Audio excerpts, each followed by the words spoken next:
A new DLC just came out for Xenoverse 2, Pack 1, containing Frost and Cabbage, and I thought that maybe some of you that bought this game are considering to buy this DLC as well, so here is the glimpse of what you're getting there. First of all, there are two variations to Frost. It may seem at first glance that they're one and the same, but in fact they vary a lot in terms of specials, and depending on which variation you're going to take, your fighting style will probably change drastically. However, normals and basic combos will probably be the same, that's why we're going to start with them. It's time for your bloodbath. First I'll be hitting the second variation of Frost, and by the end of the video I'll do the second one. Anyway, the first thing that I want you to notice is the range. I know a lot of people look at this, but this is something that is very important, especially in Xenoverse. So if you press button from over here, you will reach your opponent, which is crazy amount of distance, considering that this is a light attack starter. If we compare it to his heavy attack, then it has almost no range at all, meaning that you will probably not use it unless you already stamina broke, which is good news, easily done after the 5th light attack. So basically I just have to mash light attack 5 times or 9 times, and you will be able to stamina break. This is also available on heavies, but you will not be using them.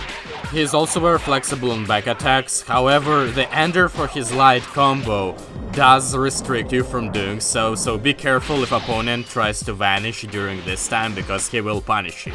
You don't really need to do the full light attack combo because he has a launcher similar to Gohan's, which allows you to follow with the stamina break if you choose so.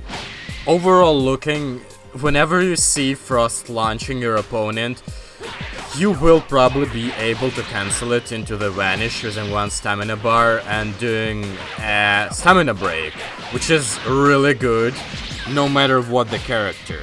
So I suggest you to be creative with this one. His charged ki ball is basically Frieza Ray's stunning blast, but it doesn't stun for too long, so I don't really see any big resets there, but again, your own creativity. With that said, I want to jump into specials, reminding you that this is the second variation of Frost. His very first special is Meteor Crash, which is, I think, the most generic one that you get very early in the game, so you should be familiar with it. This is what happens if you hold it, and this is what happens if you don't hold it. This is basically something to use when you're not sure that your ultimate is going to connect, but you need damage. So you stamina break, and then after a couple of hits, just do the special and hold it till your ki bar is fully gone in order to make something tremendous. But it all depends on opponent's stamina, because if he has low stamina, you will not be able to hold it for very long, making not so much damage. I mentioned Gohan's launcher earlier, and the good thing about it is that it can be ended with his projectile. Frost doesn't have this kind of an option because his projectile is Chaos Shot, and it is basically used for people that vanish behind you, and whenever you predict it, you do this ability and you catch them, interrupting them. But if they know that you're going to do this, they can actually punish it by just flying upwards. Since it has quite a startup time and doesn't really connect into combo, this is what happens when you hold the button for the special move. I couldn't connect it in the combo and I don't really see much of its value, so I guess they just put it because it was in the anime and because yeah. With that said, I'm pretty sure that a lot of you guys are talented individuals that can find use for it, but I lack the means to do so. If you did find a decent combo with it, comment section is our savior today. Anyway, moving on. Frost's other defensive special is Phantom Fist, which is not a new ability, I already used it in hits rank, and what it does is basically allows you to teleport if an opponent hits you in any direction that serves the purpose of just creating distance. You know, it has one generic ultimate there that you get from the beginning of the game, and that is full energy blast volley that is fully connectable if you do the triangle combo after the stamina break, so it's a pretty good option to go with if you just need damage and you don't feel like spending a lot of ki on Meteor Crush. This is his second ultimate, Secret Poison, and you guessed it, it removes health from the opponent. The reason why it's such an amazing ultimate is because it does damage over time, but it lasts the whole battle. Like, the whole match, opponent can't remove it.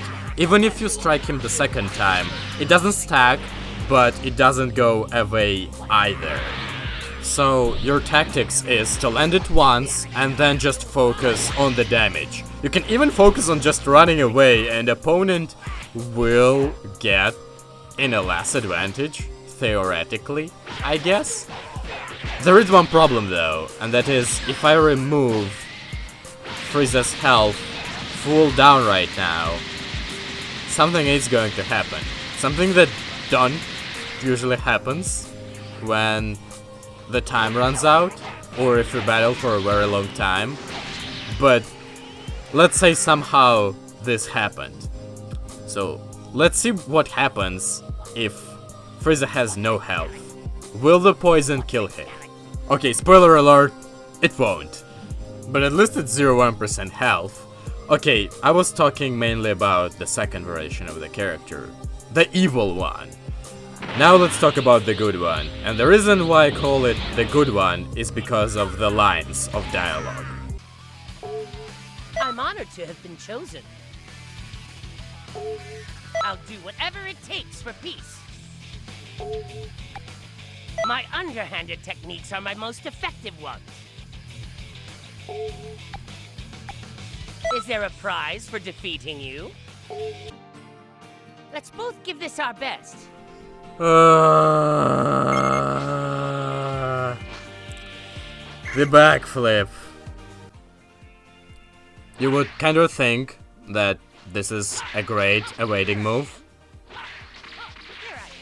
It isn't invincible. That means that they can chase you with the projectiles, or if they vanish and attack you, yeah.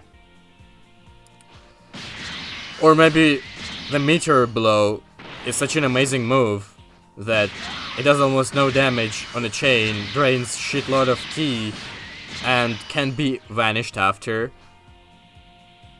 Yeah. And no stamina break after it either, even though you can cancel into it. Maybe you can do an ultimate after it, but I can't, because it's full power energy wave on his second, good variation, which is supposed to connect on some of his combos, or at least the ones that tutorial teaches you earlier in the game by doing the launcher from triangle and circle, but it sucks. Go for the bad one.